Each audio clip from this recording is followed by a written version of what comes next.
President Obama just revved up the Democratic convention from the moment he walked on stage. He is wrapping up his speech to the convention as we speak. Take a live look. He is just moments away. I think he will be greeted by Hillary Clinton once he wraps up. But take a look at his entrance. The energy here built throughout the night leading up to President Obama's arrival. And when he spoke, he made the case for Hillary Clinton on the grounds of her resilience, on the grounds of her poise, having been in the crisis room. And he spoke to her cool under fire, and this is how he made that case.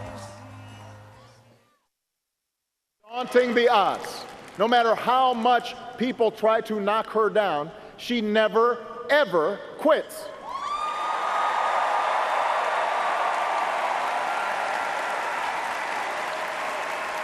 That is the Hillary I know. That's the Hillary I've come to admire. And that's why I can say with confidence, there has never been a man or a woman, not me, not Bill, nobody, more qualified than Hillary Clinton to serve as President of the United States of America. And there you see former President Bill Clinton and family clapping and smiling as President Obama revs up. And before the president spoke, we heard from Tim Kaine, Hillary Clinton's running mate and nominee for vice president. He also made his case that she is uniquely qualified to lead. The next president will face many challenges. We better elect the candidate who's proven she can be trusted with the job. The candidate who's proven that she is ready for the job. She's ready because of her heart, she's ready because of her experience, and she's ready because she knows that in America we are stronger when we are together. She battled. So Tim Kaine introduces himself to the nation, defending and building up Hillary Clinton. But this night will be remembered for President Obama passing the torch to Hillary Clinton for leadership of their party, and he hopes the nation. And with that, it is a fascinating story, especially when you convert it into a children's story, which in fact we did in tonight's Trail Tales. Something a little different here, the story of 2016 and the long-fought Democratic race and President Obama's exit. That's tonight's Trail Tales. It's time now for Trail Tales. Good night, Obama. In the great White House, politicians were all moving about, for the two-term leader was over and out. Obama out. The party had lasted for much of 8 years. It started much stronger than Howard Dean's cheers. There were fights on health care and years of gridlock, and a leader who sounded at times like the Spock. Was the reference to Spock, is that a crack on my ears? So the wannabes lined up for the chance to replace the two-term wonder who had rallied the base. I have no more campaigns to run. My only agenda, I know because I won both of them. But 4 of the 5 who ran for the chance fizzled out early and got kicked in the pants.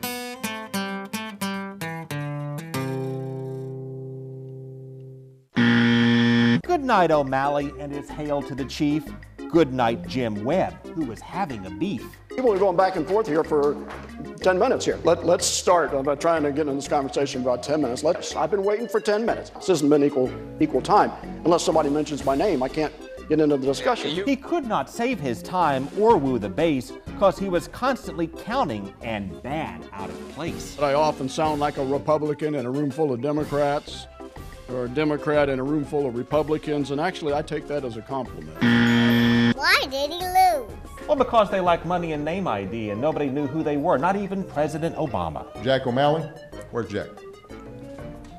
All right, not Martin. So good night, Martin, and good night, bed, and good night to the senator who was over his head. You voted for the very bill that made banks bigger.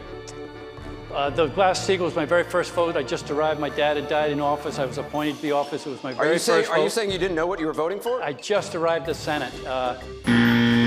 He seems nice. Bless his heart. Mr. Speaker, I wish I had something profound to say today, and I don't. And good night to the senator who took his last stand in a fight to the end as he was leading the band.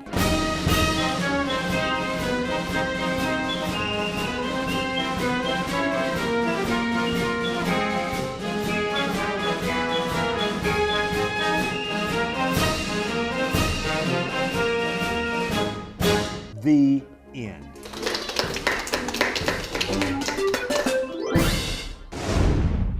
All right, well, the story has changed a bit over the years. Tonight, President Obama praised Hillary Clinton as a change maker. But when I interviewed him 8 years ago, he praised Ronald Reagan as a change maker. So before we bring in Mayor Buckhorn, and since we are just a few minutes from Thursday, we're going to get a jump start on Throwback Thursday to compare then versus now. Take a look at what President Obama said back then.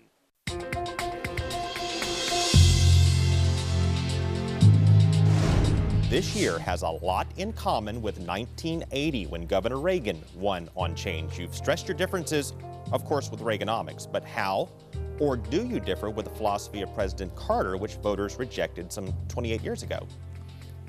Well, you know, I think that Ronald Reagan was delivering the right message at the right time because what had happened was I think the Democrats had gotten complacent, had gotten fat and happy.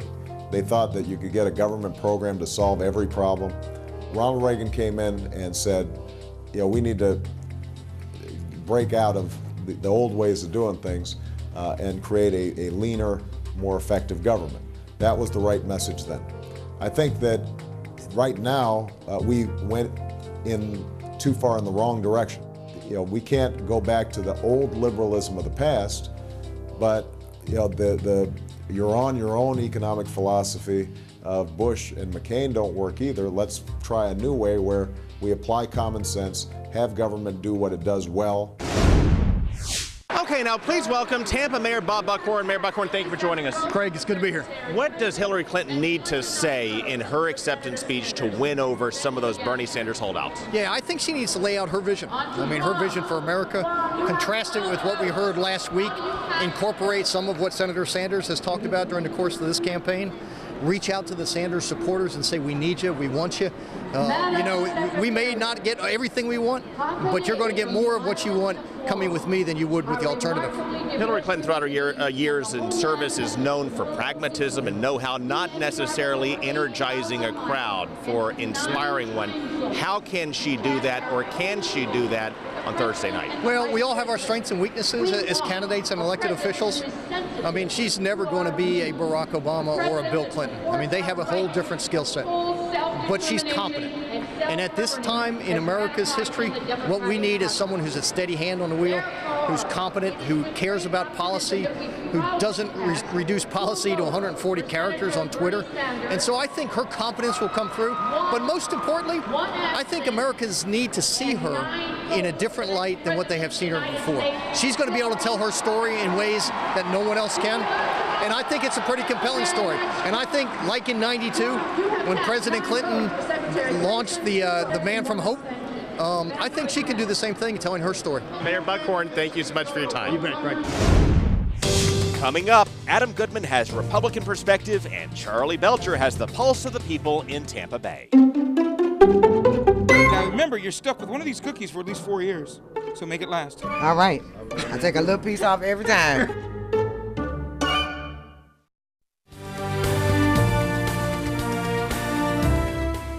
I believe that an election is a study in contrast.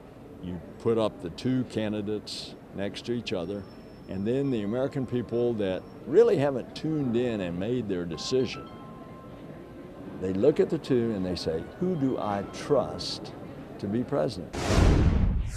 And, of course, Tampa Bay is the largest swing zone in the nation's largest swing state. So while the Democrats are spending this week in Philly, Charley Belcher is spending this week in Tampa Bay to see which way the cookie crumbles. Charley, take it away. There are all sorts of polls out there. Which candidate do you prefer? Which candidate do you trust? Disapprove? Approve? They ask a million different things, and invariably when the polls come out, The other side says there was something wrong with it. It's flawed in some way. But I think I found a poll we can all agree is pretty sweet. It's the poll Alessi Bakery's been doing for many years now, and that's the Candidate Cookie Poll, where you can put your money where your mouth is. Jason Alessi, there are many, many important polls out there, but maybe none as sweet as the Alessi poll. I agree. I agree 100%. You're in charge of decorating the candidate cookies. Yes, I am. So, there's a lot of pressure to that job. You put a little more icing on a Trump than the Hillary, and the Democrats go crazy. You put a little too much on Hillary and not on Trump, the Republicans go nuts. Yes, absolutely. Have people complained about that? They have, actually. They get really upset when we're sold out of one cookie versus the other, but I try and tell them that's a good thing, because that means we're selling more of your candidate, right? So... Which cookie would you take if I was going to give you a cookie? Hillary. You didn't have to think about that at all. Now, what, you think that cookie's going to taste better? Yes. I would like to give you a free cookie. The only catch is you have to tell me which cookie you'd rather have. I'm going with that. You want that? You think that cookie would taste better than that cookie? I do, yes. You think that cookie is maybe better for our country than this cookie? I do think so. You think that cookie has is less fat? I don't know. Now you're stuck with these cookies for at least 4 years, so did you make a wise choice? Yes, that one. You can have any cookie you want. The Hillary cookie. Now why would you choose that cookie? Because I don't like Donald Trump. You afraid that cookie might have a little bitter taste to it? Yes.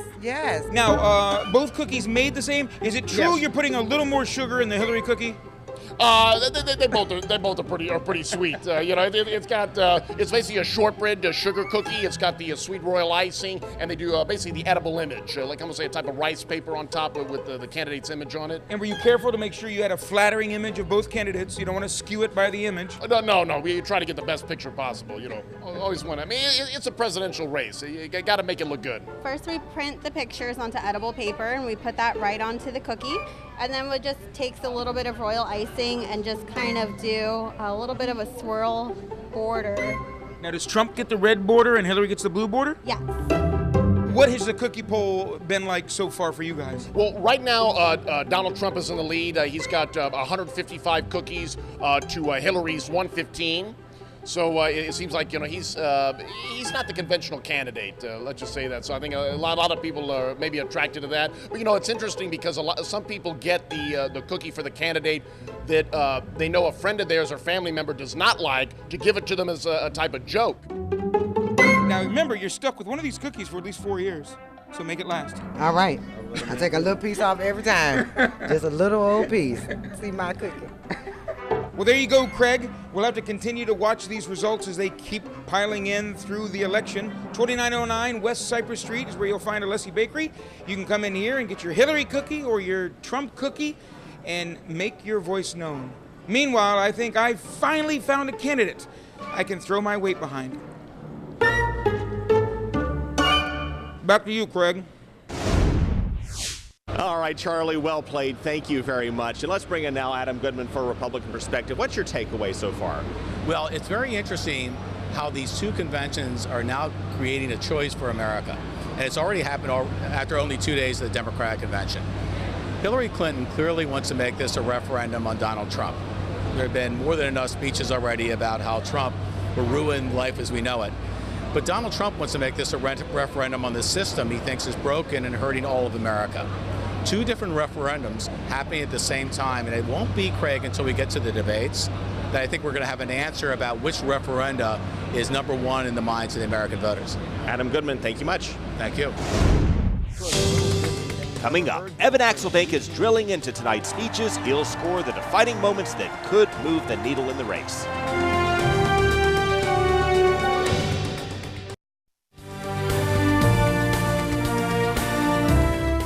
All right, the Democrats loaded the lineup tonight here in Philly, and once again, Evan Axelbank is here to score it. Evan, what struck you the most? Well, hey, Craig, Biden, Kaine, Bloomberg, they all have star power, but none is bigger than the President of the United States to the people in that room, the President who they elected twice. And you could see why they did so from that performance. After he recapped what he sees as his achievements, he said it's fair to say that this isn't your typical election. He says it's not just a choice between parties or between policies. He asked if we will still stay true to our fundamental beliefs as a country. He said what we heard in Cleveland wasn't just Republican, it wasn't pessimistic, it was only pessimistic. He said where we turn against each other and away from the rest of the world, he says that is where the Republican Party has gone wrong. He used the word hateful, and when his party booed, he said don't boo, vote. And he's offering fear. He's betting that if he scares enough people, he might score just enough votes to win this election. And that's another bet that Donald Trump will lose. And the reason he'll lose it is because he's selling the American people short. But as I've traveled this country, through all 50 states, as I've rejoiced with you and mourned with you, what I have also seen more than anything is what is right with America. There is only one candidate in this race who believes in that future, has devoted her life to that future, the next president of the United States, Hillary Clinton. The president's theme was amplified by his own personal experience, his own background. It's multicultural, it's multiracial, and he said that patriotism is something that you have in your heart. He said it's why anyone who tries to attack our values fails. Ironically, after Donald Trump started his rise to political power by attacking Obama's background, President Obama turned it around and used it against Trump. For Money, Power, and Politics, I'm Evan Axelbank. Coming up, we'll show you how this night could move the polls and predict how Hillary Clinton will send it home.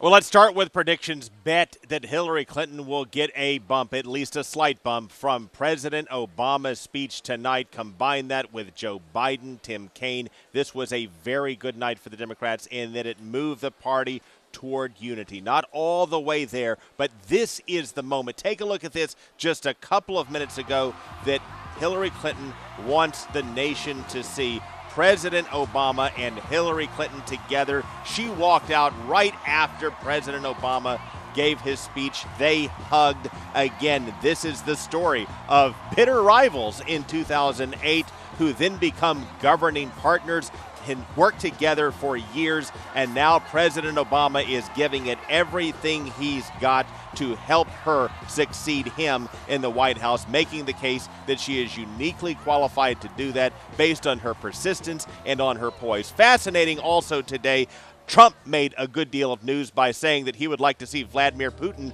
recover and provide 30,000 missing emails. That triggered a great deal of controversy and pushback from the Democrats, but it did not come up as much on the convention floor. These speeches were basically focused on building up Hillary Clinton, making the case that Republicans are creating a caricature, and Hillary Clinton will bring it home tomorrow night. We'll break it down throughout the day.